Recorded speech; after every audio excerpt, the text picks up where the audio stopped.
Greetings to all in the name of our Lord Jesus Christ. उसकी दया और करुणा से ही हम आज इस दिन को देख पाए हैं। उसकी महिमा के लिए आए हम कुछ गीतों को गाएंगे।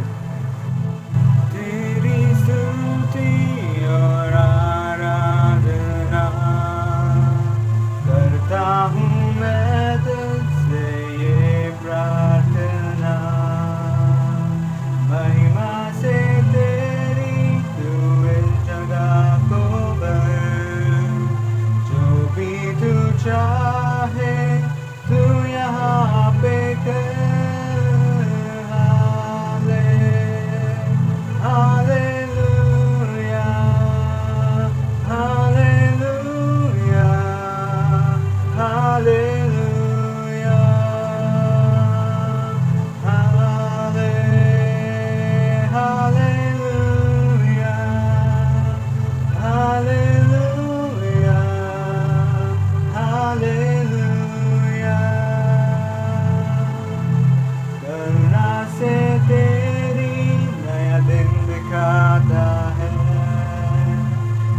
बनकर मेरी मुझे बचाता है, जब मैं पुकारूं तू दौड़ आता है, जब मैं गिरूं मुझे बचाता है।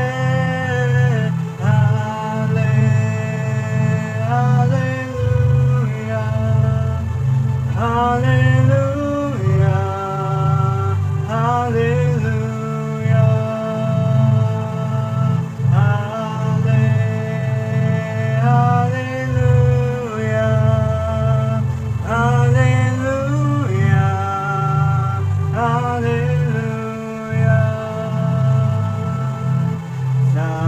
जहाँ में तुझसा कोई नहीं, तुझको छोड़ कोई प्रभु है ही नहीं।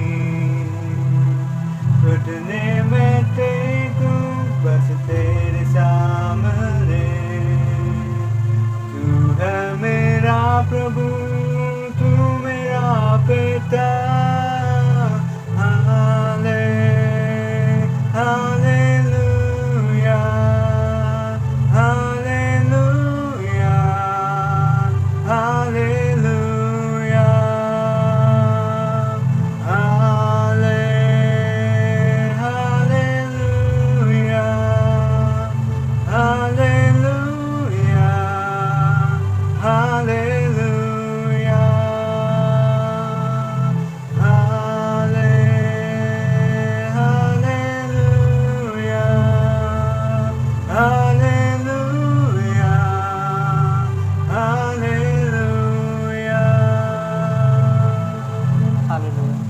जब हम पुकारते हैं वो हमें बचाता है, सारे जहाँ का सहारा वही है।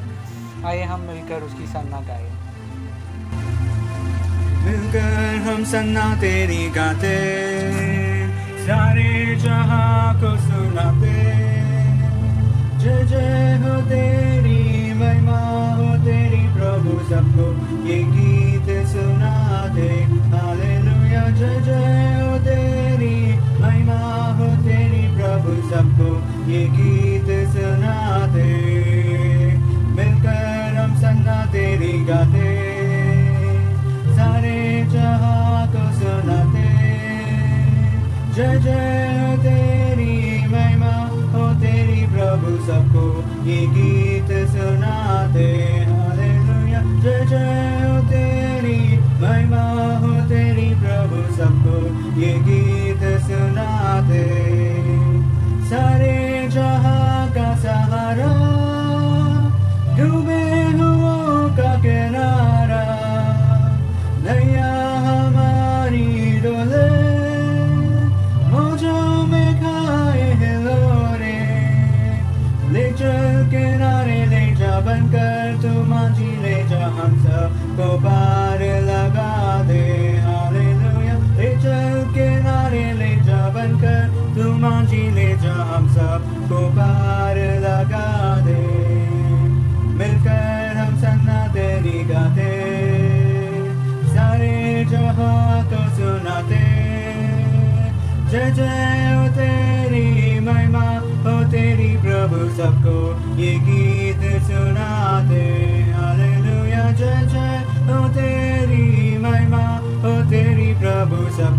ये गीत सुनाते।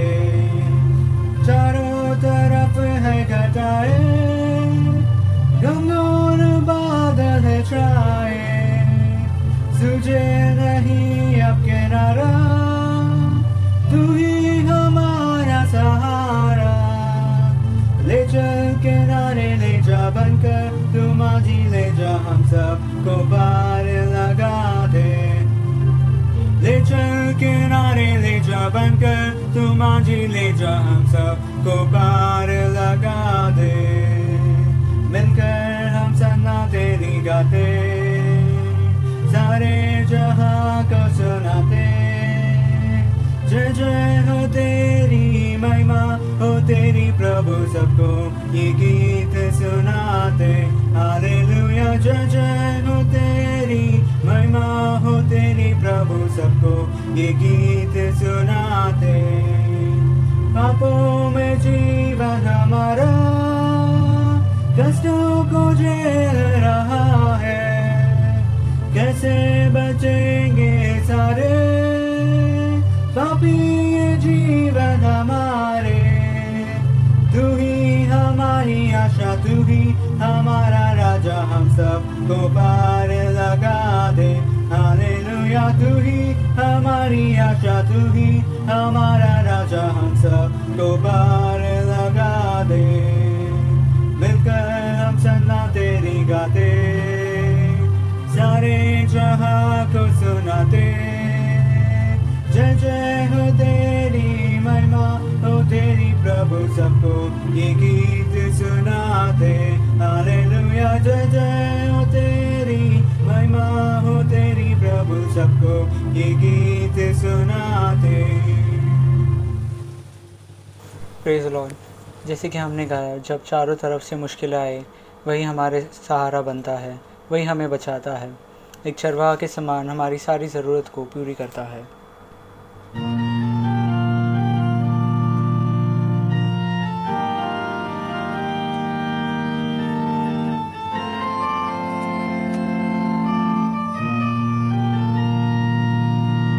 यहोवा चरवाहा मेरा, कोई घटी मुझे नहीं है। हरी चराइयों में मुझे से चराता वो है। यहोवा चरवाहा मेरा, कोई घटी मुझे नहीं है। हरी चराइयों में मुझे से चराता वो है। मृत्यु के अंधकार से मैं जो जाता था, प्रभु यीशु करुणा से तसल्ली मुझे दी है। मृत्यु के अंधकार से मैं जो जाता था, प्रभु यीशु करुणा से तसल्ली मुझे दी है। यहोवा चरवाहा मेरा, कोई घटी मुझे नहीं है। हरी चराइयों में मुझे से चराता वो है। शत्रुओं के सामने मेज को बिछाता है। प्रभु ने जो तैयार की, मन मेरा मगन है। शत्रुओं के सामने मेज को बिछाता है। प्रभु ने जो तैयार की, मन मेरा मगन है। यहोवा चरवाहा मेरा, कोई गाड़ी मुझे नहीं है। हरी चराइयों में मुझे से चराता वो है। से पर्वते मला है, अभिषेक मुझे किया है। दिल मेरा भर गया है और उमड़ भी रहा है।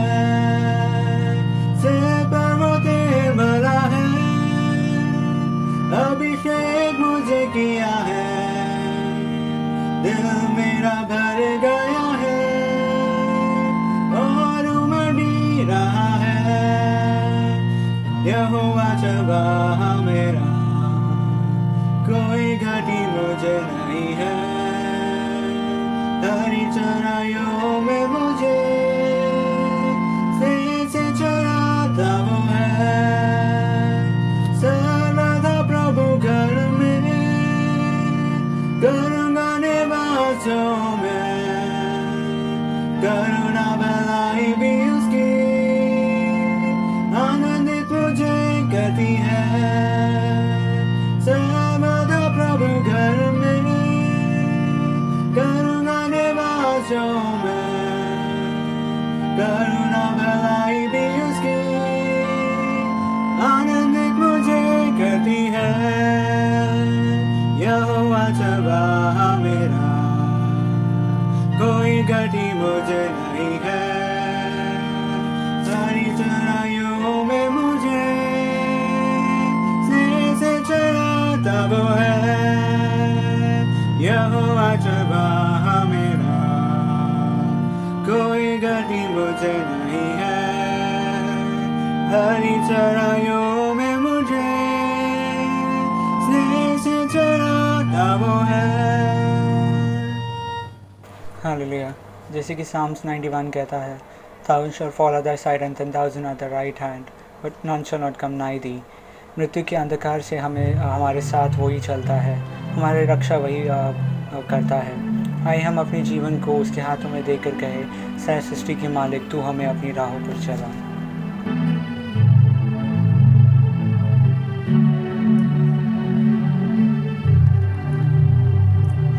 सारी सृष्टि के मालिक तुम ही हो, सारी सृष्टि की रक्षा तुम ही हो।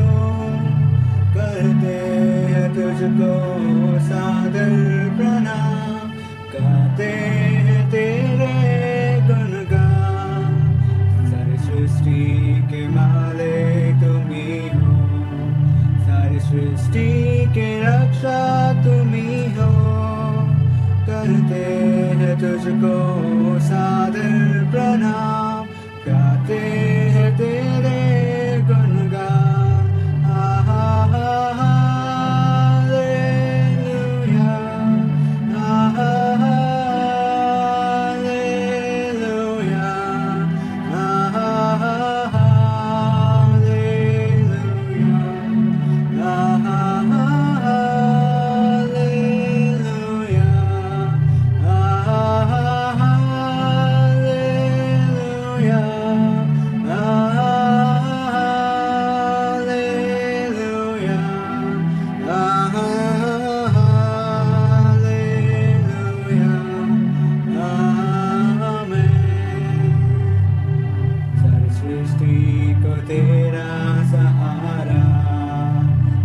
संकट से हमको बचाना, तेरे हाथों में जीवन हमारा है। अपने राहों पर हमको चलाना, सारी सृष्टि को तेरा सहारा। सारे संकट से हमको बचाना, तेरे हाथों में जीवन हमारा है। अपनी राहों पर हमको चलाना। हालेलुया, हालेलुया,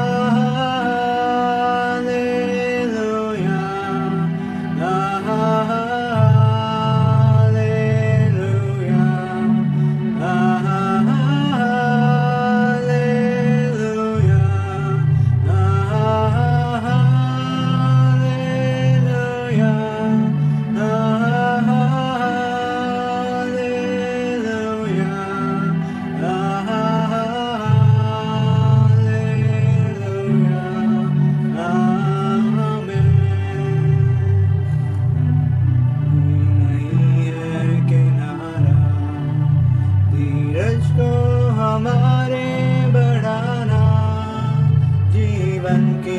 हमारी इस नैया को भवसागर में खोने न देना।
Hallelujah, hallelujah, hallelujah, hallelujah, hallelujah. खुदावन यीशु मसीह, आज के सुबह के समय आपको धन्यवाद, धन्यवाद, धन्यवाद, धन्यवाद करता है प्रभु जी। सारे सृष्टि का मालिक आप है प्रभु जी, सारे सृष्टि का रक्षक आप है खुदावन। ये सब जानते हुए प्रभु जी, हर दिन हर समय प्रभु जी, हम लोग प्रभु जी अपनी ज्ञान बुद्धि शक्ति को व्यर्थ ना करते हुए प्रभु जी, इस दुनिया का अंदर ना पड़ते हुए प्रभु जी यीशु मसीह, हर समय हर वक्त प्रभु जी आपको धन्यवाद करते हुए आगे बढ़ने के लिए, समय बिताने के लिए मदद कर प्रभु जी खुदावन। हाँ प्रभु यीशु मसीह, इस दुनिया का इस समय में देखने का समय प्रभु जी, पूरा दुनिया में प्रभु जी यीशु मसीह एक डर प्रभु जी छावा हुआ प्रभु जी यीशु मसीह। हर एक अंदर प्रभु जी एक मौत की मरण की डर है प्रभु जी, एक बीमारी का डर है प्रभु जी, घर से कोई बाहर ना निकलता है, लॉकडाउन सील डाउन का पीछे प्रभु जी पूरा दुनिया में प्रभु जी लोग थत्तर बित्तर हुआ प्रभु जी यीशु मसीह। मगर खुदावन यीशु मसीह आपको प्रभु जी, यदि प्रभु जी हम लोग प्रभु जी आपको और देखने के समय यीशु मसीह आप ही उद्धार करने वाला, रक्षा करने वाला खुदावन है प्रभु जी, क्योंकि आप ही हम सबका रक्षक है प्रभु जी। ये जानते हो प्रभु जी, हर समय हर वक्त आपको धन्यवाद करते हुए प्रभु जी आगे बढ़ने के लिए मदद कर यीशु मसीह। आज के सुबह के समय जो स्तुति का बेट सब मिलकर चढ़ा है प्रभु यीशु मसीह, वो आप तक पहुंचे प्रभु यीशु मसीह। विशेष करके प्रभु जी ऑनलाइन द्वारा प्रभु जी आज का दिन भी प्रभु जी आप हम सबको मदद किया प्रभु जी, ऑनलाइन द्वारा प्रभु जी जो भी प्रभु जी इस प्रभु जी जो आराधना में इकट्ठा हो प्रभु जी, हर एक का जो प्रभु जी घर का डब्बा डब्बा में आशीष उंडलने दे प्रभु जी, हर एक का काम धंधा में आप उद्धार कर आशीष दे प्रभु जी, आशीर्वाद दे प्रभु जी यीशु मसीह। हर एक का पढ़ाई में ज्ञान बुद्धि शक्ति से भर दे प्रभु जी, बच्चे से लेके बड़े तक प्रभु जी हर एक को प्रभु जी आपका बाहों में लेकर आप संभालिए प्रभु जी यीशु मसीह। हाँ प्रभु जी इस कष्ट और संकट के समय प्रभु जी हर एक का जरूरत को प्रभु जी आप स्वर्ग भंडार खोल कर आप पूरा किए प्रभु जी, हर एक का प्रभु जी जो गिड़गिड़ाने का दुआ है प्रभु जी वो आप तक पहुंचे परमेश्वर यीशु मसीह। आज के सुबह के समय प्रभु जी सब कुछ मैं आपका हाथ में सौंप देता यीशु मसीह, यीशु नाज़री के नाम से मांगता हूँ, सुन और कबूल कर, आमीन। Hallelujah, praise the Lord. आज की सुबह का समय हम सब मिलकर कुछ समय देर हम भजन संगीत की ओर जाएंगे। आइए अपना अपने बाइबल को खोलेंगे, भजन संगीत जो 28 साम्स 28 उसमें 1 से लेके 9 वचन तक है। 28 साम्स 1 से लेके 9 वचन, साम्स 28 1 to 9, ಕೀರ್ತನೆ 28 ಅದರಲ್ಲಿ 1 ರಿಂದ 9 ವಚನ ತನಕ ನಾವು ಓದೋಣ। हम वन बाय वन पढ़ेंगे। भजन संगीत 28 उसमें पहला वचन, हे यहोवा मैं तुझी को पुकारूंगा, हे मेरे चट्टान मेरी सुनी अनसुनी ना कर, ऐसा ना हो कि तेरे चुप रहने से मैं कब्र में पड़ा हुए के समान हो जाऊं, जो मृतक लोक में चले जाता है। ನೀನು ವಾಸಿಸುವ ಮಹಾಪರಿಶುದ್ಧ ಸ್ಥಾನದ ಕಡೆಗೆ ನಾನು ಕೈ ಎತ್ತಿಕೊಂಡು ಮೊರೆ ಇಡುತ್ತೇನಲ್ಲ, ನನ್ನ ವಿಜ್ಞಾಪನೆಯನ್ನು ಲಾಲಿಸಿ। तीसरा वचन, उन दुष्टों और अनर्थकारियों के संग मुझे ना घसीट, जो अपने पड़ोसियों से बातें तो मेल की बोलता है परंतु हृदय में बुराई रखते हैं। ಅವರ ದುಷ್ಕೃತ್ಯಗಳಿಗೂ ಕೆಡುಕುಗಳಿಗೂ ಸರಿಯಾದ ಪ್ರತಿಫಲವನ್ನು ಅವರಿಗೆ ಕೊಡು, ಅವರು ಮತ್ತೊಬ್ಬರಿಗೆ ಮಾಡಿದಂತೆಯೇ ಅವರಿಗೆ ಮಾಡು। पांचवा वचन, वे यहोवा की कामों पर और उसके हाथ के कामों पर ध्यान नहीं करते, इसलिए वहां उन्हें पछदेंगे और फिर ना उठाएगा।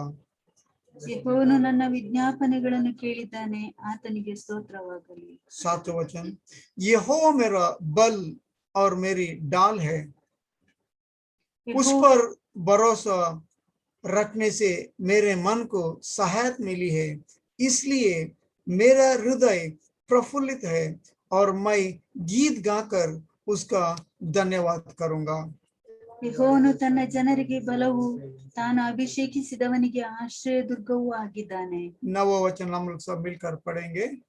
हे यहोवा अपनी प्रजा का उद्धार कर और अपनी नीक बात के लोगों को आशीष दे और उनकी चरवाई कर और सदैव उन्हें संभाले रहा, आमीन। हालेलुया। Praise the Lord.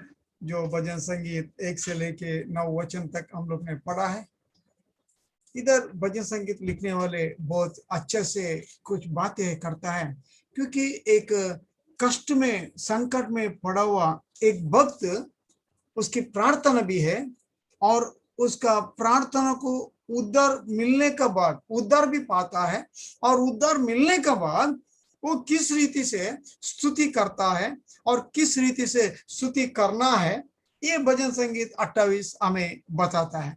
क्योंकि 27 भजन संगीत हम लोग पढ़ने के समय उधर एक भक्त का अपने भक्त प्रार्थना के द्वारा, जो कष्ट में पड़ा हुआ एक भक्त प्रार्थना का द्वारा अपना विश्वास को प्रकट करते हैं, किस रीति से उसका विश्वास है।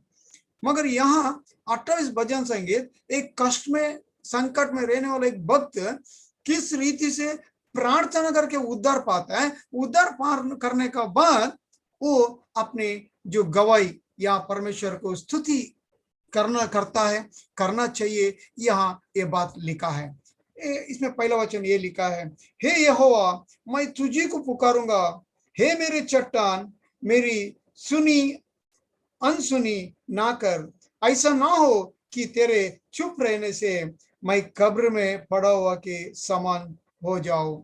देखो, एक परमेश्वर का भक्त यहाँ परमेश्वर से कहता है, हे मेरे परमेश्वर मैं तुझी को पुकारूंगा। इंग्लिश में लिखता है, unto thee will I cry, O Lord my rock, be not silent to me, lest if thou be silent to me, I became like them that go down into the pit। देखो किस रीति से unto thee will I cry, O Lord my rock, क्योंकि be not silent to me, प्रभु आप चुप ना रहे, आप सुनी अनसुनी ना करे, हे परमेश्वर मैं तुझी को पुकारूंगा। देखो ये भक्त यहाँ किस रीति से परमेश्वर से पुकारता है। जब कष्ट और संकट में आने का समय हम लोग हमेशा पहले अपने जो बैंक बैलेंस को पर देखता है, हम लोग अपने जो फ्रेंड्स को पर देखता है या मम्मी डैडी को पर देखता है या मनुष्य को पर विश्वास रखते हुए उनसे पहले हम लोग मदद लेना कोशिश करते हैं, अपने कष्ट और संकट में उनसे उनके द्वारा छुटकारा पाने को देखता है। मगर इधर परमेश्वर का भक्त बहुत स्पष्ट रीति से अपने कष्ट और संकट का टाइम पुकारता है, हे हो मैं तुझी को पुकारूंगा। अपने पुकार दिल का गहराई से आना चाहिए। दिल का गहराई से आने का समय परमेश्वर ये भी कहता है, यदि परमेश्वर आप चुप रहेंगे या सुनी अनसुनी ना कर, ऐसा ना हो कि तेरे चुप रहने से मैं कब्र में पड़ा हुआ सामान की हो जाऊं। देखो जब परमेश्वर चुप रहता है, मनुष्य की जो दिए हुआ आशीष वो हमेशा नहीं रहता है, मनुष्य का जो मदद वो घर तक है। जब परमेश्वर मदद करता है, परमेश्वर स्वर्ग भंडार खोलकर आशीष देता है, वो हम और आप मरने तक, इस दुनिया का यात्रा खत्म होने तक वो हमारा संग रहकर हमें और आपको मदद करेंगे। यदि उसका वो आशीष को ना भूलते हुए आज्ञा को जब हम फॉलो करता है, आज्ञा के अनुसार चलता है, तो हमें स्वर्गीय राज को भी वो ले चलता है, क्योंकि वही मार्ग और सत्य जीव है। इसके लिए भक्त जन वो जानते हुए उनको पुकारता है, दिल के गहराई से पुकारता है और गिड़गिड़ाता है। और उसके बाद में दूसरा वचन ये लिखता है, जब मैं तेरी दुआएं दूं और तेरी पवित्र स्थान की भीतरी कटोरी की ओर अपने हाथ उठाऊंगा, तब मेरी गिड़गिड़ाहट की बातें सुन ले। देखो पहले ये दिल का गहराई से वो पुकारता है, सेकंड वो ये काम करता है, जब मैं तेरी वो परमेश्वर का मंदिर में आकर उन्होंने अपने हाथ को परमेश्वर की मंदिर में अपने दोनों हाथ उठाकर वो परमेश्वर से गिड़गिड़ा होते हुए प्रार्थना करता है, मैं कटोरी की ओर अपने हाथ उठाऊं तब मेरी गिड़गिड़ाहट की बातें सुन ले। देखो पहले तो पुकारते दिल के गहराई से, अपने आप को परमेश्वर में शोभित करते। सेकंड वो पवित्र परमेश्वर का उस महिमा के बारे में कहते हुए परमेश्वर को, जब मैं तेरी दुआएं दूं और तेरे पवित्र स्थान के भीतर कटोरे के ओर अपने हाथ उठाओ, क्योंकि उन्होंने पवित्र स्थान परमेश्वर का मंदिर में आकर या परमेश्वर का मंदिर की ओर अपने हाथ उठाकर दिल का गहराई से जब प्रार्थना करता रहता है, गिड़गिड़ाता है, परमेश्वर से यह कहता है मेरा प्रार्थना को सुन ले।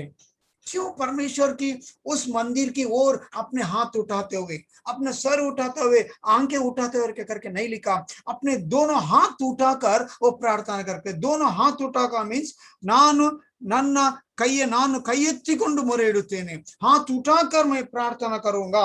क्योंकि हम जब हाथ उठाना मीन्स हमें एक्चुअली अगर एक लड़ाई में एक सामने वाले या हारने का समय उन लोग अपने दोनों हाथ उठाकर वो सरेंडर कर देता है। जब दोनों हाथ उठाने के समय ऐसी बात ये होता है हम सरेंडर है, हम कुछ नहीं कर सकता है, क्योंकि दोनों हाथ उठाकर वो सरेंडर करता है ताकि ये यहाँ प्रार्थना करने वाला भक्त भी अपने हाथ उठाकर परमेश्वर में मंदिर की ओर आंखें उठाते हुए प्रार्थना करता है, वो सरेंडर करता है अपने आप को। हम लोग गीत गाते हैं आई सरेंडर और मगर हम लोग खाली गीत गाते हैं या हम लोग खाली हाथ उठाते हैं, अपना मन और कहीं रहता है। इसके लिए वो कहते हैं दिल का गहराई से जब गिड़गिड़ाते हुए प्रार्थना करते हुए उनकी मंदिर की ओर जब हम अपने हाथ उठाकर प्रार्थना करने के समय परमेश्वर अपने वो पवित्र स्थान का ओर हाथ उठाकर प्रार्थना करने के समय परमेश्वर हमारा और आपका प्रार्थना को उत्तर देता है। जब सोलोमन मंदिर बांधता है, सोलोमन मंदिर बांधने के बाद सोलोमन का प्रार्थना हम देखने के समय फर्स्ट किंग पहला राजा उसमें 8 और 38 में देखो क्या लिखा है। फर्स्ट किंग चैप्टर 8 वर्सेस 38 ಒಂದನೇ ಅರಸು 8ನೇ ಅಧ್ಯಾಯ 38ನೇ वचन पहला राजा पहला 8वां अध्याय उसमें 38 वचन ये लिखा है, तब यदि कोई मनुष्य या तेरी प्रजा इस्राएल अपने अपने मन का दुख जान ले और गिड़गिड़ा के साथ प्रार्थना करे, अपने हाथ इस भवन की ओर फैलाए, तो तू अपने स्वर्गीय निवास स्थान में से सुनकर क्षमा करना और ऐसा करना कि एक एक के मन को जानकर उसके समस्त चाल के अनुसार उसको फल देना। तू ही तो सब मनुष्य के मन के वेदों का जो जानने वाला है, मन की अंदरों को जानने वाला खुदावन यीशु मसीह के बारे में यहाँ सोलोमन उनके लिए प्रार्थना करता है। यदि कोई मनुष्य या तेरी प्रजा इस्राएल कोई भी हो या उसका प्रजा इस्राएल या पूरा अकेला कोई एक मन का दुख जान ले और गिड़गिड़ाते के साथ प्रार्थना करके अपने हाथ इस भवन की ओर फैलाए। याद रखिए आज हम लोग भवन में नहीं जा सकते हैं, भवन में नहीं जा सकता है, भवन का दरवाजा बंद है, मगर याद रखिए हम उस भवन की ओर अपने हाथ उठाकर गिड़गिड़ाते हुए अपने सर उठाकर प्रार्थना करते हुए आंखें बंद करे परमेश्वर के सौंपने का समय परमेश्वर हमारे और आपका प्रार्थना को उत्तर देता है। जब मंदिर चालू होता है हम लोग कैसा भी आता है, कभी भी आता है, कैसा भी बैठता है, कैसा भी वचन सुनता है, हम अपने रीति से आराधना परमेश्वर को करता है। इसके लिए परमेश्वर कभी अपने प्रार्थना को उत्तर नहीं देता है, नहीं मिलता है, क्योंकि हमारा ही जो चाल चलन हमारा परमेश्वर का और हमारा बीच में यीशु मसीह के बीच में वो दीवार बन के खड़ा रहता है। परमेश्वर को जब आराधना करने वाला है, जो नया नियम में देखने के समय परमेश्वर आत्मा स्वरूप है, उनको आराधना करने वाला सच्चाई और आत्मा से आराधना करना है करके वचन लिखता है। तो हमें भी सच्चाई के साथ आत्मा के साथ आराधना करने के समय वो आत्मा हमें जगाता है, मेरा बेटा मेरा बेटी इस रीति से आराधना कर। हम दिल का गहरे से परमेश्वर किस रीति से आराधना चाहता है हम लोग उस रीति से आराधना कर सकता है। हमें वो ये जानना जरूरी है। हमारे हिसाब से हम लोग आराधना करें, स्तुति का भेंट चढ़ाए, परमेश्वर को और नहीं पहुंचता है। हम गीत गा सकते हैं, आराधना स्तुति आराधना ऊपर जाती है आशीष लेके नीचे आता है, केवल गीत गा सकता है, मगर ना ऊपर जाता है ना आशीष लेके नीचे आता है, क्योंकि परमेश्वर का हिसाब से परमेश्वर जैसा चाहता है वैसे हमारा और आपका आराधना हम लोग नहीं करता है। इसके लिए यहाँ सोलोमन करता है, यदि तेरा प्रजा, कितना अच्छे से लिखे, तब यदि कोई मनुष्य तेरी प्रजा इस्राएल अपने अपने मन के दुख को जान ले। क्यों हमारे मन में आज दुख है, क्यों हमारे मन में आज संकट है, क्यों हमारे मन में आज प्रॉब्लम से हमारा शरीर इसमें, क्यों हमें ये जानना जरूरी है। और उसके लिए प्रार्थना करते हुए हम लोग परमेश्वर के चरण में आके हाथ उठाकर गिड़गिड़ाने के समय परमेश्वर हमारा आपका जो प्रार्थना को उत्तर देते हुए हमें और आपको आशीष देंगे। इसके लिए वचन इधर बहुत स्पष्ट रीति से लिखा है, क्योंकि हमें प्रार्थना किस रीति से करना है। और वो जब भी प्रार्थना करने के समय परमेश्वर ने, जब सोलोमन ने ये कहने के समय परमेश्वर ने उनसे कहा, मेरी कहने वाला, मैं जो मेरा कहने वाला मेरा प्रजा मन फिरा कर प्रार्थना करते हुए मेरे पास आए, मैं उनका प्रार्थना सुनकर और उनके देश में मैं आशीष दूंगा। ನನ್ನವರೆನಿಸಿಕೊಂಡ ನನ್ನ ಪ್ರಜೆಗಳು ನನ್ನ ಕಡೆಗೆ ತಿರುಗಿಕೊಂಡು ತಮ್ಮ ಪಾಪಗಳಿಗೋಸ್ಕರ ಪಶ್ಚಾತ್ತಾಪಪಟ್ಟು ನನ್ನ ಕಡೆಗೆ ತಿರುಗುವುದಾದರೆ, ಈ ದೇವಾಲಯದ ಕಡೆಗೆ ಕಣ್ಣಿಟ್ಟು ಪ್ರಾರ್ಥಿಸುವುದಾದರೆ, ನಾನು ಅವರ ಪ್ರಾರ್ಥನೆಗೆ ಉತ್ತರ ಕೊಟ್ಟು ಅವರ ದೇಶದಲ್ಲಿ ನಾನು ಅವರಿಗೆ ಆಶೀರ್ವಾದವನ್ನು ದಯಪಾಲಿಸುವೆನು। देखो कि कभी हम ये करने से परमेश्वर हमें और आपको आशीष देंगे। ये भक्तजन यहाँ वैसी प्रार्थना किया, अपने मन के दिल के गहराई से प्रार्थना किया, जब ही वो प्रार्थना को उत्तर मिला है, जब भी वो प्रार्थना को उत्तर मिला है। देखो इसके लिए 22 भजन संगीत में 24 वचन में भी एक बात हम लोग ने पढ़ा है, साम्स 22 उसमें 24 में हम लोग एक वचन ऐसा पढ़ा है, क्योंकि उसने दुखी को तुच्छ नहीं जाना और ना उसे गुना करता है और ना उसे अपने मुख छिपाता है, पर जब उसने उसकी दुआएं दी तब उसकी सुन ले। कितने अच्छे से यहाँ हमने ये बात हमने पढ़ा है, बहुत अच्छे से यहाँ लिखाया गया है। ಆತನು ಕುಗ್ಗಿ ಹೋದವನ ದುರಾಸೆಯನ್ನು ತಿರಸ್ಕರಿಸಲಿಲ್ಲ, ಅದಕ್ಕೆ ಅಸಹ್ಯ ಪಡಲಿಲ್ಲ, ತನ್ನ ಮುಖವನ್ನು ಅವನಿಗೆ ಮರೆ ಮಾಡದೆ ಅವನ ಪ್ರಾರ್ಥನೆಗೆ ಕಿವಿ ಕೊಟ್ಟನು। जब इस रीति से प्रार्थना करने के समय परमेश्वर यीशु मसीह हमारे और आपका प्रार्थना को उत्तर मिलता है। हमें एक परमेश्वर ने बताया प्रार्थना किस रीति से करना है, आराधना किस रीति से करना है, किस रीति से परमेश्वर कौन सा आराधना स्वीकार करता है, कौन सा प्रार्थना स्वीकार करता है, किसका प्रार्थना को उत्तर देता है, किसका आराधना को परमेश्वर का महिमा उतर के आता है, ये सब हमें बताया। हम ये छोड़कर हम अपने कलीसिया में हम लोगों के लिए, लोग हमें अच्छा कहना चाहिए, कितना अच्छा प्रेजेंट वर्शिप किया, कितना अच्छा प्रचार किया, कितना अच्छा प्रार्थना किया, यह कहने के लिए हम लोग प्रार्थना करता है तो हमें उत्तर नहीं मिलते, खाली लोग कहते हैं ये बहुत अच्छा किया है। परमेश्वर से ब्लेसिंग उतर के आना चाहिए, परमेश्वर का महिमा उतर के आना चाहिए, जब ही हमारे और आपका प्रार्थना को उत्तर देता है। 1 से लेकर 5 वचन तक परमेश्वर का भक्तजन का बारे में प्रार्थना, गिड़गिड़ाना सब यहाँ लिखता है। और 6 वचन जब पढ़ने के समय उसमें ये लिखा है, यहोवा धन्य है क्योंकि उसने मेरी गिड़गिड़ाहट की सुना है। देखो प्रार्थना किया, अपने आप को यीशु में सौंप दिया, और 6 वचन पढ़ने के समय उसमें प्रार्थना को यहोवा धन्य है, स्तुति का बेड़, परमेश्वर को धन्य कहता है, स्तुति का बेड़, क्योंकि उसने मेरी गिड़गिड़ाहट को सुना है।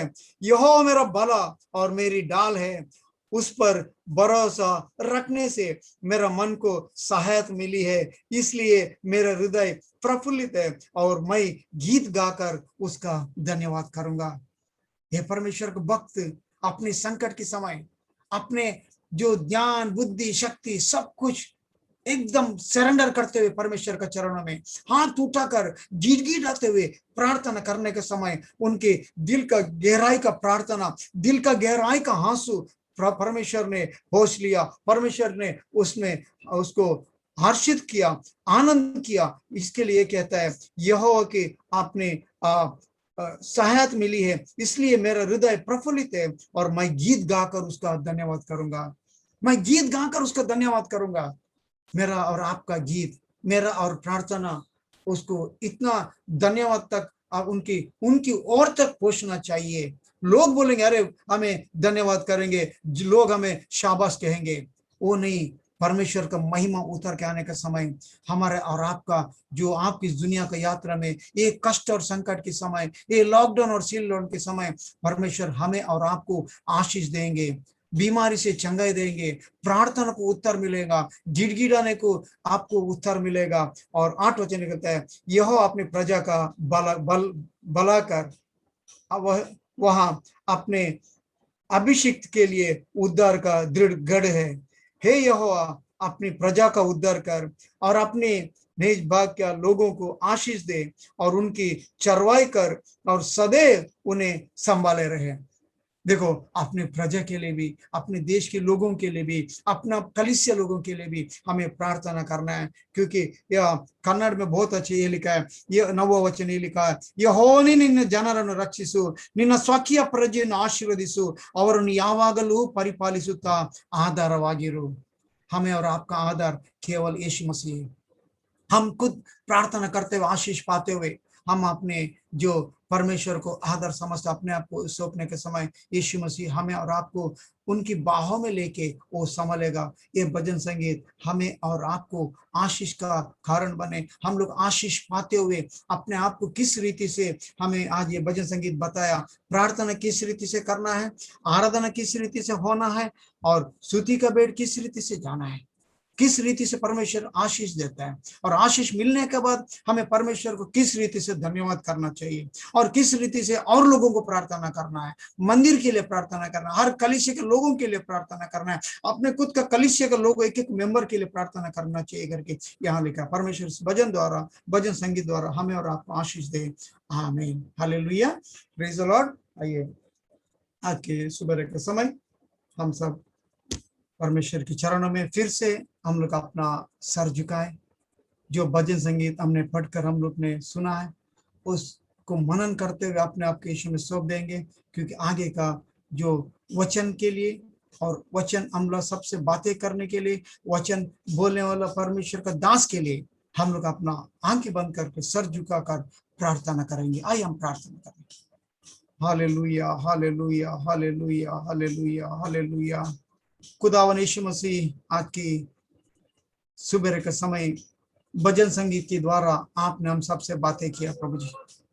जो 28 भजन संगीत में प्रभु जी एक भक्त जन प्रभु जी, एक परमेश्वर के दास है भक्त जन प्रभु जी यीशु मसीह, अपने कष्ट और संकट के समय आपका चरणों में आकर प्रभु जी अपने हाथ उठाते हुए आपके मंदिर की ओर प्रभु जी मुंह लगाते हुए प्रभु जी प्रार्थना करने के समय यीशु मसीह आप स्वर्गीय भंडार को खोलकर प्रभु जी आप स्वर्ग से प्रभु जी, हाँ प्रभु जी, उनकी प्रार्थना को उत्तर दिया प्रभु जी, उनको गिड़गिड़ाने का प्रार्थना आप सुन लिया प्रभु जी, उनके अंदरूनी का आंसू को आप पोंछ दिया प्रभु जी यीशु मसीह। इसलिए प्रभु जी वो 6 वचन में प्रभु जी वो प्रार्थना सुनने का बाद उत्तर मिलने का प्रभु जी वो गीत गाते हुए प्रभु जी आपको धन्यवाद करते हैं प्रभु जी यीशु मसीह। खुदावन ऐसी इस दुनिया की यात्रा में प्रभु जी हम लोग भी प्रभु जी हर समय हर वक्त प्रभु जी यीशु मसीह दिल का गहराई से मन से एक मन होकर प्रभु जी आपको प्रार्थना स्तुति का बेट चढ़ाने के लिए मदद कर प्रभु जी। हाँ प्रभु जी, इस दुनिया का और हम लोग का स्तुति का बेट ना करे प्रभु जी यीशु मसीह। हाँ प्रभु जी, जिस रीति से आप चाहते हैं उस रीति से प्रभु जी हम लोग प्रभु जी आराधना करने के लिए मदद कर प्रभु जी यीशु मसीह। हाँ खुदावन यीशु मसीह, क्योंकि प्रभु जी हम लोग के आराधना में स्तुति में प्रभु जी आपका महिमा उतराना चाहिए प्रभु जी यीशु मसीह। हाथ उठाकर गाते हुए प्रभु जी अपने आप को सरेंडर करते हुए प्रभु जी हम लोग प्रभु जी आपको धन्यवाद करते हुए आगे बढ़ने के समय, इस दुनिया के इस आखिरी का समय में प्रभु जी यीशु मसीह जो दुनिया में प्रभु जी पूरा वायरस फैला है प्रभु जी, वो सबसे प्रभु जी वो डर से प्रभु जी वो मौत से प्रभु जी हम सबको बचाने वाला खुदावन आप है प्रभु जी यीशु मसीह। मगर हम लोग प्रभु यीशु मसीह हाथ उठाकर सब कुछ आपका हाथ में सरेंडर करने के प्रभु यीशु मसीह मदद कर यीशु मसीह, मदद कर प्रभु जी, क्योंकि आपका आज्ञा के अनुसार नहीं चलेंगे हम लोग, अपना पाप का पश्चाताप नहीं करते हुए प्रभु जी यदि बपतिस्मा नहीं ले प्रभु जी हमें उद्धार भी नहीं मिलेंगे, हमें प्रभु जी जीवन भी नहीं मिलेंगे। हाँ प्रभु जी यीशु मसीह, क्योंकि प्रभु जी एक प्रभु जी वो जो कोरोना का जो प्रभु जी वैक्सीन लेकर प्रभु जी हम बच सकते हैं, कोरोना बीमारी से हम बच सकते हैं, वो नहीं आएगा, ये गलत है परमेश्वर यीशु मसीह। आप जानते हैं प्रभु जी ये मनुष्य की जो प्रभु जी दिमाग है प्रभु जी यीशु मसीह, मगर खुदावन यीशु मसीह जब आपका ओर चलने का समय प्रभु जी यीशु मसीह सब कुछ देने वाला खुदावन आप है प्रभु जी यीशु मसीह, बचाने वाला खुदावन आप है प्रभु जी, उद्धार करने वाला खुदावन आप है प्रभु जी। तुम्हारे बाएं दाएं तुम्हारा राइट हैंड साइड में 10,000 मारा पड़ेगा मगर तुम्हें कुछ हानि ना होगा, विपत्ति तुम्हारा जो घर के नजदीक भी नहीं है अगर आपका वचन लिखता है प्रभु जी यीशु मसीह। खुदावन आज के इस दिन में प्रभु जी जो भी प्रभु जी ऑनलाइन द्वारा प्रभु जी हम सबका प्रार्थना का उत्तर दे परमेश्वर यीशु मसीह, हम सबका विश्वास को प्रभु जी आप मजबूत कर, क्योंकि आप ही हम लोग का बल और गढ़ है प्रभु जी यीशु मसीह, आप ही हम लोग का चट्टान है परमेश्वर यीशु मसीह। आज के सुबह के समय फिर से प्रभु जी जो सुनने ऑनलाइन सुनने वाला हर एक को आपका हाथ में सौंप देता है, विशेष करके इस समय प्रभु जी आपका वचन देने वाला आपका दास को मैं आपका हाथ में सौंप देता है यीशु मसीह। आपका दास के ऊपर आपका दया करुणा कीजिए। आपका दास का मुंह से निकलने वाला जिंदा वचन, जिंदा कलम प्रभु जी, वो प्रभु जी आंख बनकर बरसाए प्रभु जी। सुनने वाला का प्रभु जी हर एक हृदय को छेद डाले प्रभु जी, और उनको बदल दे प्रभु, बदल दे प्रभु जी, उनको आपके वचन द्वारा प्रभु यीशु मसीह यीशु नाज़री के नाम से मांगता हूं, सुनल कबूल कर, आमीन आमीन। हमारा बीच में पास्टर चाकू थॉमस है। आज की समय उन्होंने वचन द्वारा हम सबको चलाएंगे। आइए हम सब लोग पास्टर चाकू थॉमस को आगे के समय हम सौंप देते हैं।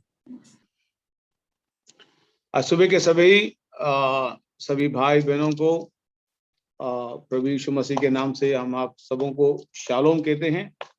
प्रभु का शांति आप लोगों के साथ में बना रहे। आज उसी शब्द के साथ में कुछ हम वचन, परमेश्वर के वचन में हम जाएंगे। विश्वास करता हूँ इस लॉकडाउन के समय आपके परिवार, बच्चे और सारे लोग सही सलामत रहेंगे और प्रभु आप सबों को बहुत आशीष दे। और कुछ समय लॉकडाउन ओपन हो गया था, फिर वापस लॉकडाउन शुरू हो गया है। पर जो भी परिस्थिति हमारा है उस परिस्थिति के अंदर रहकर हम परमेश्वर को नहीं भूलना चाहिए, उसकी हमें आराधना हमें करना चाहिए। सो प्रभु आप सबों को आशीष दे। जहां पर भी आप लोग बैठे हैं अपने घरों में, 10:47 हो गए हैं। मैं ज्यादा समय आपका नहीं लूंगा, थोड़ा सा समय लूंगा, और मैं चाहता हूं कि आप उस समय के अंदर परमेश्वर के वचन पर ध्यान रखें। और जहां पर भी आप बैठे हैं आप बड़े आदर के साथ परमेश्वर के वचन को सुने, क्योंकि समय हमारे लिए बहुत ही कीमती समय है। ज्यादा प्रचार करना, ज्यादा समय लेना, लोग बोर हो जाते हैं और लोग सुनना भी पसंद नहीं करते हैं। तो इसलिए मैं थोड़ा सा समय लेता हूं ताकि आप दिल से परमेश्वर के वचन को सुने। सो लॉर्ड आप सबों को आशीष दे। वापिस आप सबों को प्रभु यीशु मसीह के नाम से सबको शालोम, शांति आपको मिले। प्रभु आप सबों को बहुत बहुत आशीष दे। आज सुबह के समय आपका ध्यान में सीधा समय को बचाने के लिए और सीधा परमेश्वर के वचन में लेके आना चाहता हूं। हम एक भविष्यता के बारे में देखेंगे, और वो भविष्यता अपने जीवन के अंदर किस प्रकार से अपने गलती को मान रहा है। और वो भविष्यता के बारे में आप अच्छी तरह से जानते हैं। बाइबल के अंदर बहुत सारे भविष्यता है, बहुत सारे प्रॉफिट है, माइनर प्रॉफिट है, मेजर प्रॉफिट है। पर ये प्रॉफिट ये जो है सब भविष्यताओं से बढ़कर एक विशेष एक स्वभाव का व्यक्ति है। और इस व्यक्ति के जीवन के बारे में जब हम देखते हैं, बाइबल बताती है, उसकी नहम्याह की किताब उसका पहला अध्याय है जो मैं आपके सामने लेके आना चाहता हूं। नहम्याह जीवन के अंदर उसका नाम का मतलब ही है, नहम्याह का नाम का मतलब होता है शांति देने वाला। आज यही तो कमी है हमारे जीवन के अंदर। हमारे भारत देश में नहम्याह के जैसे लोगों की कमी है, मतलब शांति देता है। शांति का जो शब्द होता है जिसको हम कहते हैं शालोम, ये जो शब्द है, ये शांति है। नहम्याह हमारे जीवन के अंदर, हमारे कलीसिया में, हमारे गांव में यही चीजों की कमी है। बाकी सब कुछ है, खाने के लिए है, रहने के लिए, पीने के लिए है, नौकरी है, परिवार है, घर है, सब कुछ है। पर वहां पर एक चीज की कमी है, नहम्याह, शालोम, शांति। यही हमारे जीवन के अंदर बहुत सारे कमी हम महसूस करते हैं। पर आज हम इस नहम्याह के बारे में थोड़ा सा कई बार आपने इसके बारे में सुना होगा, पर सुबह के समय आपका ध्यान में वापस लेके आना चाहता हूं। नहम्याह परमेश्वर का एक चुना हुआ एक बंदा था, वो एक भविष्यवक्ता था। उसके जीवन के अंदर जब परमेश्वर के काम के प्रति कोई रुकावट लेके आते हैं, सेवकाई के अंदर कोई भी उसके विरोध में आ जाते हैं या काम को रुकाने के लिए कोशिश करते हैं या डिस्करेज करते हैं, तो नहम्याह अपने आप बैठकर सोचता था कि क्यों ऐसे मेरे जीवन में हो रहे हैं, या मेरे मिनिस्ट्री, मेरी सेवकाई के अंदर इसी प्रकार का प्रॉब्लम क्यों हो रहे हैं। सो नहम्याह बैठकर सोचता था और प्रार्थना करता था।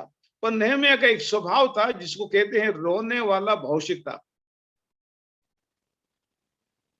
वो हमेशा रोता था। आप बहुत सारे भविष्यवक्ताओं को आप देख सकते हैं, पर बाइबल के अंदर ये नहम्याह एक भविष्यवक्ता था जो रोने वाला भविष्यवक्ता है। वो क्यों रोया, हम उसके बारे में थोड़ा सा आज सुबह के समय आपके ध्यान में लेके आना चाहता हूं। अब निकालेंगे उसका पहला अध्याय और उसका दूसरा और तीसरा वचन, तब हनानी नामक मेरा एक भाई यहूदा में से बचे हुए पुरुष आए, तब उसने उनसे बचे हुए यहूदियों के विषय में बंधुआई से आए थे यरूशलेम के विषय में पूछा। यरूशलेम शांति का नगर है और वहां का हालचाल देखना चाहता था, सुनना चाहता था। हमेशा एक चीज याद रखना, परमेश्वर के लोगों को हालचाल मालूम करना। यरूशलेम जो शांति का जगह है, शांति का नगर है, जिसके बारे में जानकारी रखना। नेहमिया के जीवन के अंदर एक अच्छा स्वभाव था कि वो जानकारी रखना चाहता था, लोगों के बारे में जानकारी रखना चाहता था। और आगे इस प्रकार से पढ़ते हैं, और यरूशलेम के विषय में पूछा। उन्होंने उसे कहा, जो बचे हुए लोग बंधुआई से छुटकर उस प्रांत में रहते हैं वे दुर्दशा में पड़े हैं और उनकी निंदा होती है, क्योंकि यरूशलेम की शहर पनाह टूटी और उसके फाटक जले हुए हैं। एक सच्चा भक्त के जीवन के अंदर यरूशलेम एक शांति का नगर है और वहां का हालत के बारे में जाके उनको बताया कि बताते हैं कि बड़ी दुर्दशा में पड़े हैं। दूसरी बात, उनकी निंदा होती है। तीसरी बात, उसके शहर पनाह मीन्स फाउंडेशन टूट गए, बिखर गए और उसके फाटक जले हुए हैं।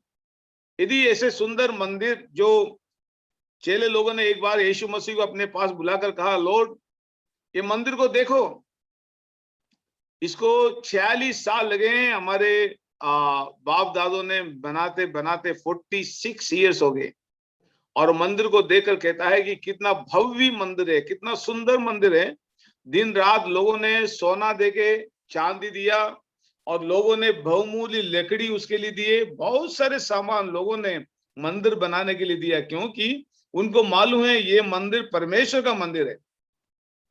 जब परमेश्वर का मंदिर बनाते हैं तो जितना हो सके वे लोग दिल जी जान लगाकर उस मंदिर के काम के लिए उन्होंने काम किया और कहा ये मंदिर को तोड़ो, मैं इसको 3 दिन में बनाएगा। हम देखते हैं कि वो मंदिर टूटा गया AD 70 के अंदर, और बाइबल बताती है यीशु ने अपने स्वयं मंदिर के बारे में कहा, वो भी टूट गया, पर उसको 3 दिन में बनाएगा, मतलब है तीसरे दिन रिजरेक्शन होगा, जिंदा होगा। सारा प्रॉफिट, सारा अपोस्टल लोग और सारे लोग का जीवन के अंदर मध्य सेंटर भाग जो है यीशु मसीह है, क्योंकि सारे भविष्यवक्ता यीशु मसीह के बारे में प्रचार करते थे। सारे अपोस्टल लोग यीशु मसीह के बारे में प्रचार करते थे। सारे प्रेरित चेले लोग यीशु मसीह के बारे में प्रचार करते थे। ये जो बड़े महत्वपूर्ण है, यरूशलेम नगर है।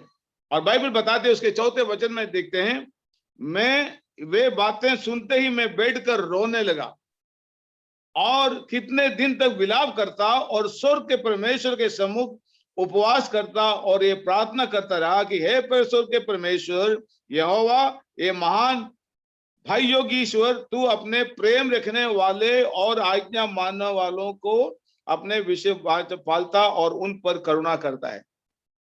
नेहमिया इस मंदिर के बुरी खबर सुना, not a good news, it's a bad news, it's a sad news, कि परमेश्वर के मंदिर को तोड़ना और शहर पनाह तक उसको निकाल दिया। अभी बहुत सारे बाइबल के पंडित लोग हैं, जो इतिहासकार है, उन्होंने लिखा है कि यीशु मसीह ने भविष्यवाणी किया था कि पत्थर के ऊपर पत्थर नहीं रहेगा, तो शहर पनाह तक चले जाना है। तो लोगों ने अपने घरों में से बहुत सारे सोना चांदी, बहुत सारे कीमती चीजें इस मंदिर को बनाने के लिए दिए, और मंदिर के अंदर जो ईंटा बनाता था नीचे तक, जो पत्थर के ऊपर ईंटा रखते थे उसके ऊपर सोना रखता था, क्योंकि वो परमेश्वर का मंदिर है और मेरे से जितना होता है मैं प्रभु के मंदिर के लिए खर्चा करूंगा। और वे लोगों ने दिल जी जान लगाकर और उन्होंने अपना सोना दिया, और सोने उन पत्थरों के ऊपर रखे गए और शहर पनाह टूटा। इसका मतलब ये होता कि लोगों ने, यीशु मसीह ने कहा पत्थर के ऊपर पत्थर नहीं रहेगा, मतलब ए फाउंडेशन तक, शहर पनाह तक इसको खोदे जाएंगे, क्योंकि जैसे खोदते गए वैसा उसको सोना मिलते गया और खोदते गए और सोना मिलते गए। यीशु मसीह का कहना भविष्यवाणी पूरा हुआ। नेहमिया कहता है उसके शहर पनाह टूटी हुई और उसके फाटक जले हुए। जब मुझे ये खबर मिला तो मैं बैठकर मैं रोने लगा। यहाँ पर हम देखते हैं कि यरूशलेम मंदिर के बारे में एक फिक्र था उसको, एक प्यार था चर्च के बारे में। हमारे जीवन के अंदर नेहमिया के समान चर्च के प्रति एक प्यार होना चाहिए, कलीसिया के प्रति एक प्यार होना चाहिए, एक बोझ होना चाहिए। दो चीज बहुत ही इंपॉर्टेंट है एक विश्वासी के जीवन के अंदर। कई बातों को छोड़कर मैं बताता हूं। एक बात है कि वो परमेश्वर के प्रति उनको अंदर प्यार होना चाहिए। कोई भी विश्वासी है उसको सबसे पहले परमेश्वर, उसके प्रति प्यार। दूसरा, उसको चर्च के प्रति प्यार। मेरा चर्च, माई चर्च, जैसा यीशु मसीह ने मत्ती 16:18 के अंदर ये कहा, I will build my church, मेरा। ये जो शब्द है बहुत ही महत्वपूर्ण है। तो वहां पर तीसरा जो होता है, अपने चर्च के पासवान है, पास्टर है, आप उसको आदर करें, उससे प्यार करें।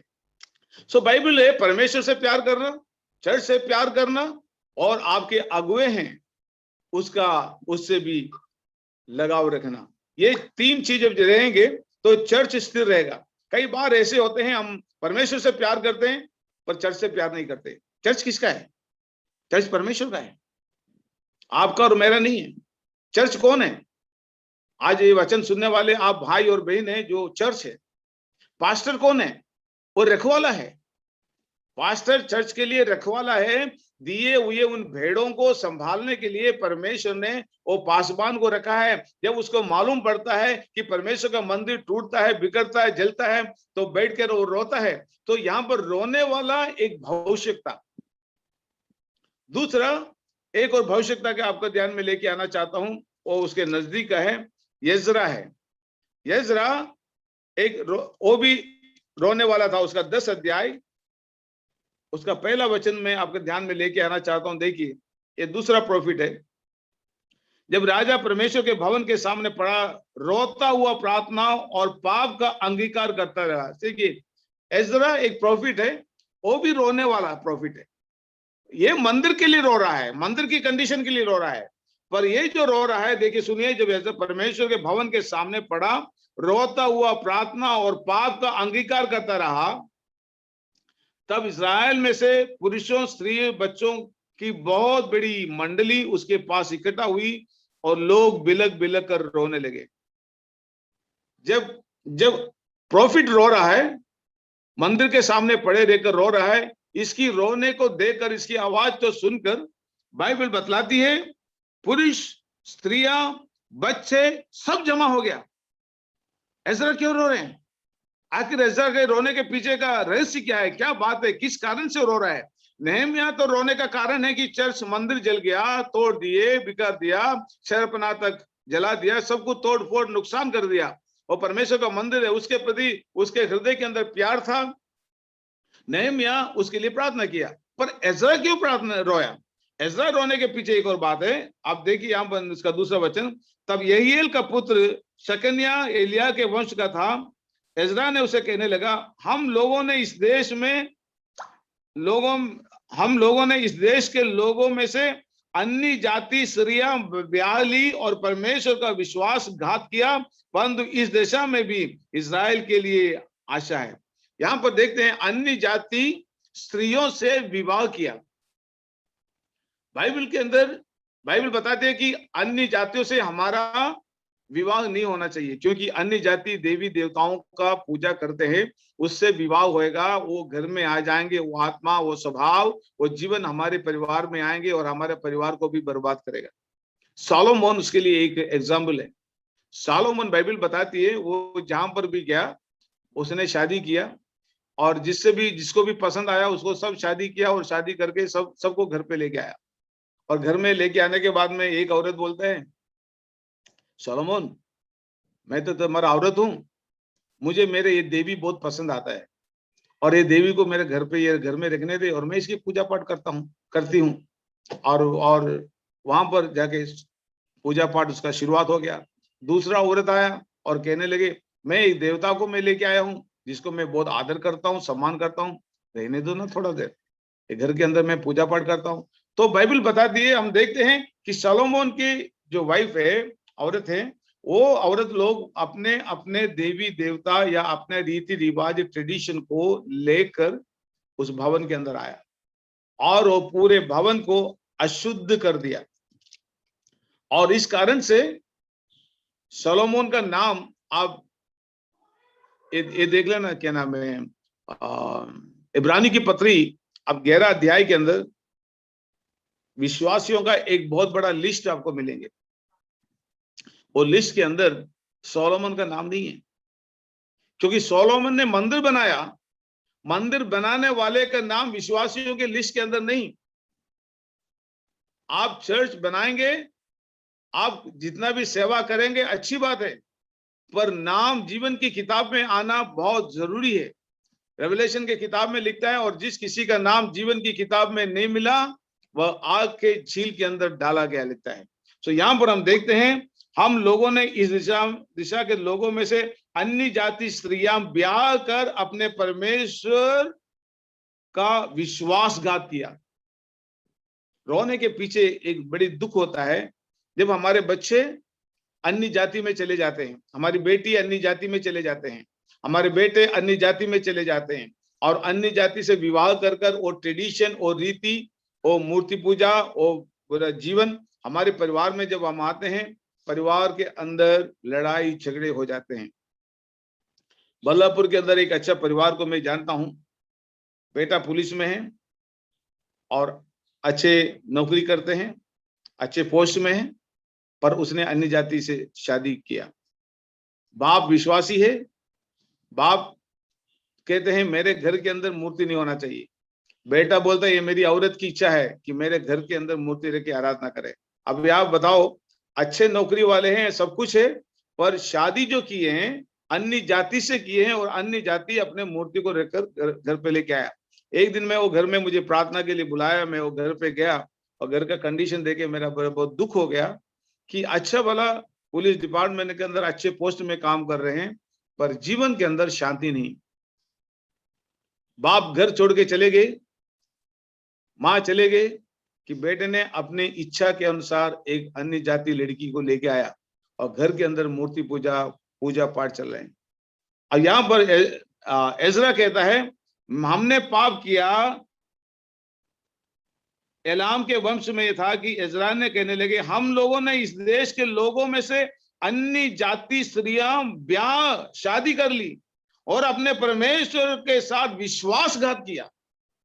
देखिए ये विश्वासघात होता है।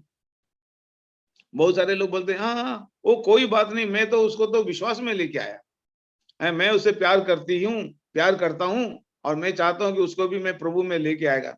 उल्टा यदि आप विश्वास में नहीं है तो उल्टा आपको अन्य जाति बना देगा। अन्य जाति के अंदर इतनी ताकत है कि अच्छे अच्छे विश्वासी लोग पानी पिए हैं, अच्छे अच्छे मुस्लिम, अच्छे अच्छे पास्टर लोग मुस्लिम बन गए हैं, अच्छे अच्छे विश्वासी लड़कियां मुस्लिम लोगों से शादी की हैं। उसका कारण क्या है? जीवन के अंदर परमेश्वर का वचन ना होने की वजह से वे उनके सारे जीवन का फाउंडेशन हिलने लगा। और हम देखते हैं कि एजरा कहता है मेरे लोगों ने अन्य जाति स्त्रियों को शादी करके परमेश्वर के प्रति पाप किया। और बाइबल बताती है एजरा चर्च के सामने आकर रोने लगे और ये रोना देखकर उसके चर्च के लोग, भाई बहन, स्त्री पुरुष, बच्चे, सब लोग वहां पर जमा हो गया। ये अन्य जाति के साथ में चले जाने से अन्य जाति का स्वभाव हमारे जीवन के अंदर आ जाता है। बाइबल बताती है be in the world and separate from the world. दुनिया में रहो और दुनियादारी के लोगों से अलग रहो। हम ये नहीं कह रहे हैं हम किसी अन्य जाति से दोस्ती नहीं करना, फ्रेंडशिप नहीं करना। नो, आपको करना है, हमको करना ही पड़ता है। हम रहते हैं अन्य जाति के बीच में, अन्य जाति के साथ में नौकरी करते हैं, अन्य जाति के साथ में बिजनेस करते हैं, अन्य जाति के पड़ोस में हम जाके रहते हैं। वे लोग हमारा दुश्मन नहीं है, परंतु उनका स्वभाव हमारे अंदर नहीं लेना चाहिए। आपका स्वभाव उल्टा उसके अंदर चले जाना चाहिए। आप प्रभु के लोग हैं, चुने हुए हैं, परमेश्वर ने आपको चुना है, आपका स्वभाव उसके अंदर जाना चाहिए, ना कि संसार आपके अंदर, बल्कि आप संसार में रहते हुए संसार के लोगों से सेपरेट होना चाहिए। आमीन। दूसरा 137 भजन संहिता में आपका ध्यान लेके आना चाहता हूं। शाम यहाँ पर 137 के अंदर देखिए क्या क्या लिखता है। एक बड़े अच्छा वचन है 137 शाम, उसका पहला वचन हम इसी प्रकार से पढ़ते हैं।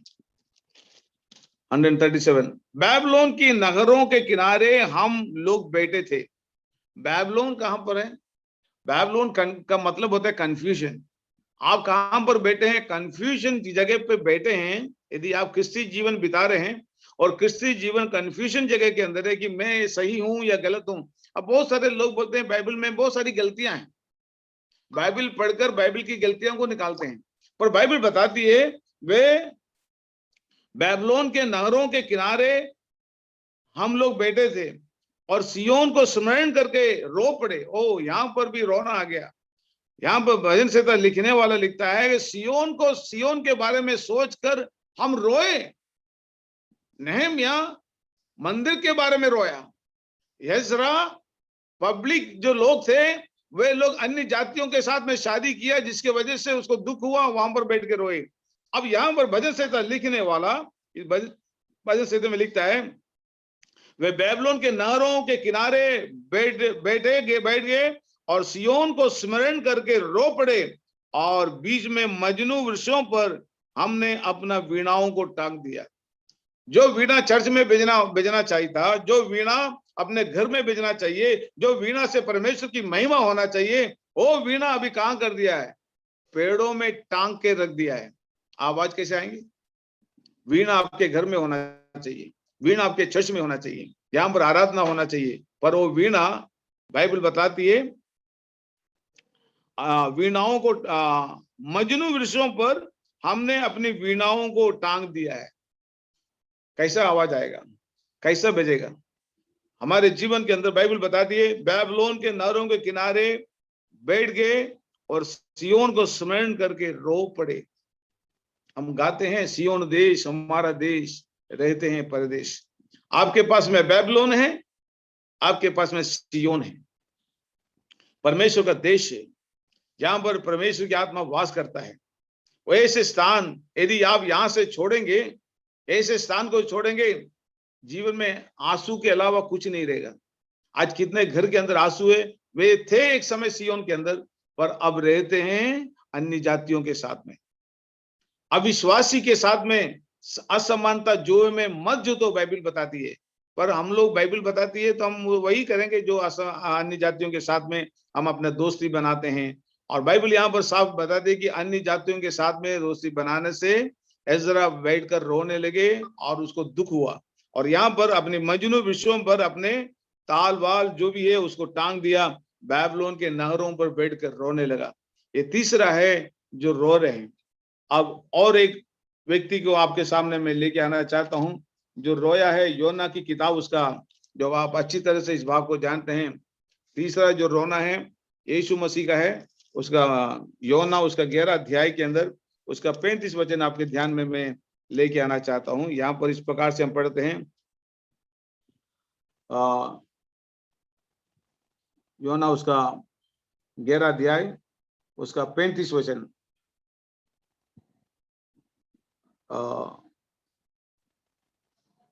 यहां पर लिखता है यीशु रोया। अभी यीशु रोया बाइबल का सबसे छोटा वर्ड है। यीशु रोया, नेहम्याह रोया, एजरा रोया, अब यहां पर एक और व्यक्ति रोया है, वो है प्रभु यीशु मसीह। यीशु मसीह लाजर के कब्र के पास में रोया। क्रूस के ऊपर हिंदी बाइबल में लिखा है वो चिल्लाया, चिल्लाया नहीं, इंग्लिश बाइबल में लिखा he cried out, he cried out. उसने ऊंचे आवाज के साथ में रोया, इंग्लिश बाइबल बताती है, पर हिंदी में तो चिल्लाया है। काय को चिल्लाया? चिल्लाना विलाना नहीं है, वहां पर रोना है मनुष्य के पापों को देकर, मानव जाति के पापों के लिए यीशु मसीह। यहाँ पर हम देखते हैं यीशु मसीह लाजर के कब्र में रोया। एक रोना सारे मानव जाति के प्रति एक रोना था। नेहम्याह का रोना मंदिर के लिए था, एजरा का रोना अन्य जातियों में चले जाने के वजह से वो रोया। पर भजन संहिता में लिखता है वे लोग सियोन को याद करके वो रोया। ये चौथा रोना यीशु मसीह का है, और बाइबल बताती है ही क्राइड आउट, उसने रोया, यीशु रोया। यीशु क्यों रोया? यीशु का रोने के पीछे बहुत बड़े एक सत्य है। पहले हम देखते हैं मसीह यीशु जो रोया है वो किसके लिए रोया? उसका दोस्त मरा था और बाइबल बताती है कि 4 दिन के बाद यीशु मसीह वहां पर पहुंचा। तो मतलब बॉडी को उसने पूरा 4 दिन रखा। 24 घंटे के बाद में बदबू आते हैं, पर वहां पर सहन करता रहा। पर उसको मालूम है यदि मेरा यीशु इधर आ जाएगा, ये मरा हुआ शरीर ट्रांसफॉर्म हो जाएंगे, ये मरा हुआ शरीर के अंदर लाइफ आएगा और ये मरा हुआ लाजर जिंदा होएगा। पर लेट हिम कम, वो आने दो। कब? जब तक मेरा यीशु नहीं आएगा, मेरा इसका दोस्त नहीं आएगा, तब तक फ्यूनरल सर्विस नहीं होगा। और बाइबल बताती है उनके अविश्वास को देखकर यीशु मसीह को दुख हुआ। 3.5 साल तक प्रभु यीशु मसीह दुनिया में रहकर एक से एक बड़े अद्भुत काम किए। सारे अद्भुत कामों को लोग देखे आंखों से, पर फिर भी उनको विश्वास नहीं हुआ। उनके अविश्वास को देखकर रोया, क्योंकि यहूदियों के विश्वास के अनुसार आत्मा 3 दिन कब्र के अंदर घूमता है। ये अन्य जातियों में विश्वास है, ये तो हमारे क्रिश्चियन लोगों में भी विश्वास है। 40 दिन के बाद में जाना, प्रार्थना करना, 40 दिन के बाद में जाके मोमबत्ती जलाना, अगरबत्ती जलाना, 3 दिन के बाद में खाना खिलाना लोगों को, कौवा खिलाना। जिंदा रहते समय किसी को खिलाता नहीं और मरने के बाद में दुनिया को बुला के खिलाते। मुझे कुछ दिन पहले, हमारा नाम नहीं बताता हूं मैं, अपना एक पास्टर है, घर पे बुलाया मुझे, बोला पास्टर साहब आप आ जाइए, घर में प्रार्थना है। और घर में जाने के बाद में वातावरण देखने के बाद मुझे मालूम पड़ा ये प्रेयर मीटिंग नहीं है, ये 40 दिन मना रहे हैं। और 40 दिन कैसे मना रहे हैं?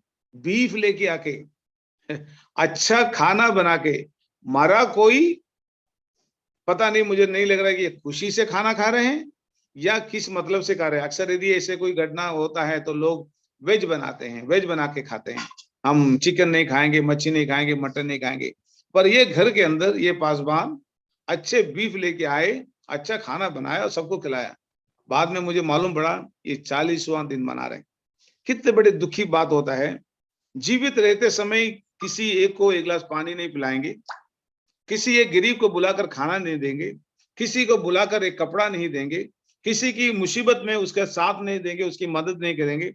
मरने के 40 दिन जैसा होता है बुला के खाना खिलाना। क्या ये खाना खिलाने से उसकी आत्मा स्वर्ग में जाएंगे?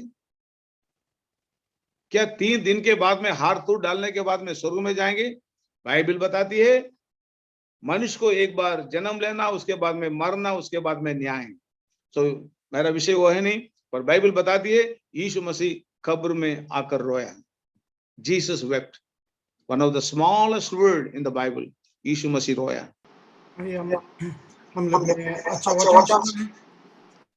अच्छा वचन सुना है परमेश्वर का दास के द्वारा। जिस रीति से नेहमिया ने अपने मंदिर के बारे में प्यार से और उनकी जो दिल का गहराई का जो प्यार उनको रुलाकर प्रार्थना किया है, ऐसे हम भी जिस रीति से परमेश्वर के दास ने वचन कहा है, उस वचन के अनुसार हम इस दुनिया का यात्रा में हमें उस प्यार से, उस गिड़गिड़ाते हुए, उस वचन की गहराई से जाकर, उस वचन की मूल्य को जानकर हमें आगे बढ़ते जाएंगे। क्योंकि हमें बहुत अच्छे से एक ये है, क्योंकि हमने गीत गाता है, तू प्यार का सागर, सागर का गहर जानता सकता है।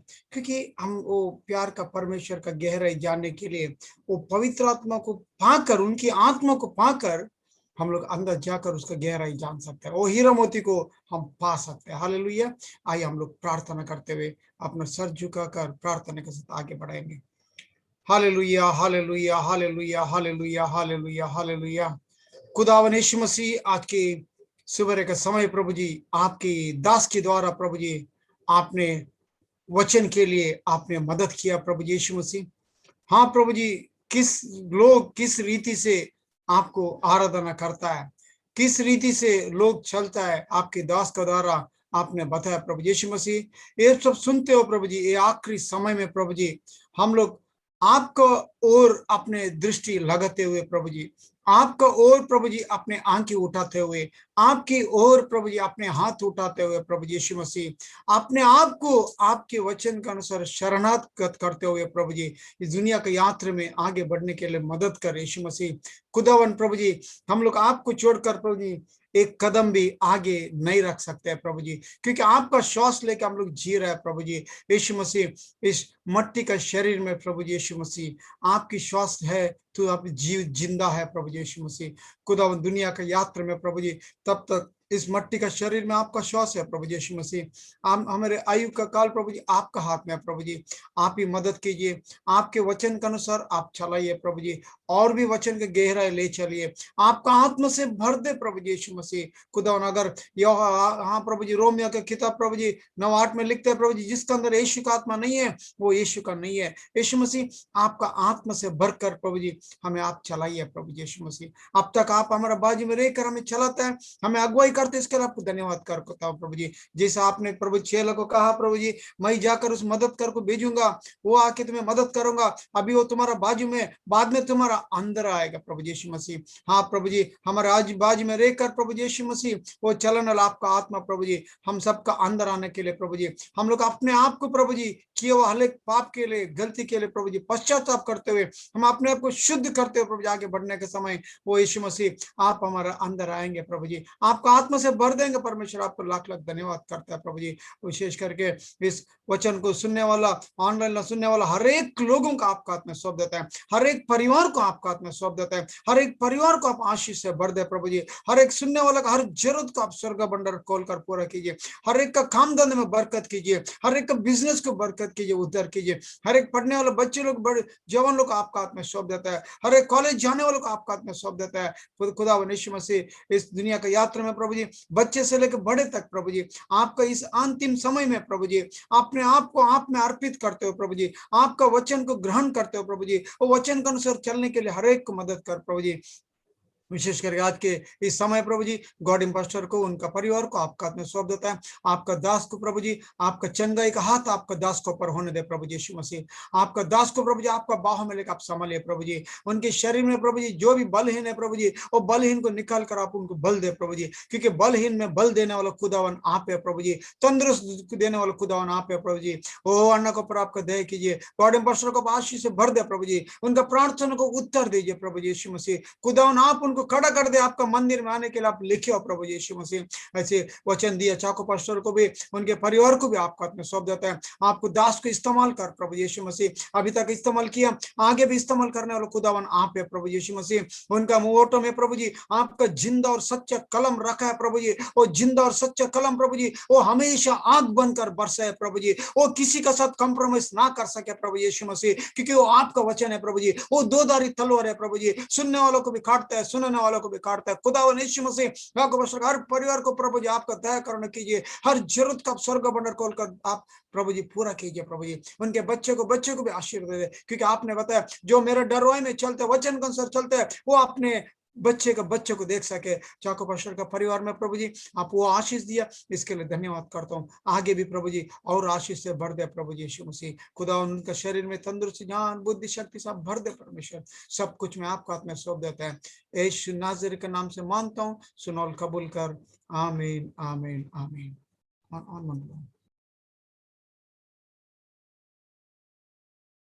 अंतिम आशीर्वाद के साथ मीटिंग खत्म कर सकते हैं। आए हम सब मिलकर अंतिम आशीष लेंगे। अभी धरती आसमान को बनाने वाला खुदा यीशु मसीह का दया, करुणा, प्रेम हमेशा हम सब में बना रहेंगे। आमीन आमीन आमीन।